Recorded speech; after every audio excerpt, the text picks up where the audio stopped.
Hi, I'm Alvin Moore with MoreHouse Realty, and I want to talk to you today about why it's important to have a strong lease agreement when you're renting your property. It's so important that you make sure that you lay out all the parameters when you're leasing your property in a strong lease to make sure that both parties understand their rights and responsibilities. They need to understand their duties when renting a property from you. Understand what it is that you expect from them and what they expect from you in a clear, cut, and concise manner. If the contract is not clear, cut, and concise, it will not lay out all the parameters of everything that is expected between the two parties.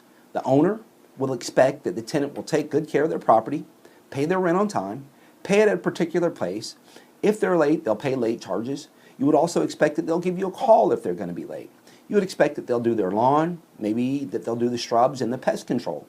Whereas the tenant, he may expect that he will not have to do these things and that you will take care of them. Or you may expect that he will do these things. But whichever way it goes, you want to make sure that the tenant and the owner have a clear-cut understanding as to what is expected. It makes it easier on the relationship. It increases your return on investment because the tenant will know where to pay his rent, when to pay it, how to pay it, and it will not cause any delays in you getting the appropriate rent at the appropriate time. It'll also make sure that the tenant understands what you expect from them as far as how they take care of the place. When will you inspect the place? How often will you come into their house?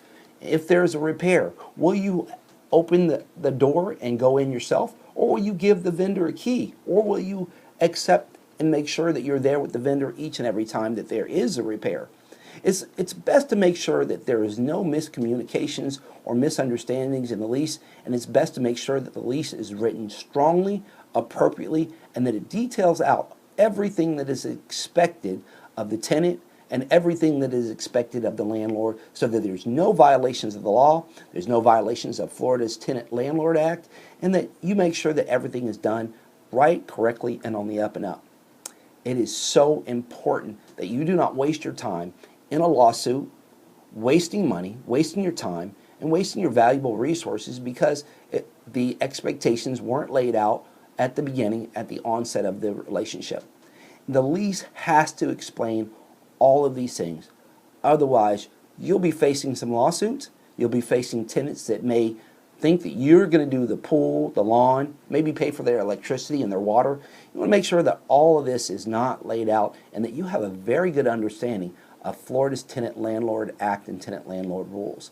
If you don't know, it's Florida Statute 83, and it's referred to as the Tenant Landlord Act, and it will give you a lot of the ins and outs that are required within the lease, and you need to make sure that the lease doesn't violate any of the provisions in the Florida Statute 83.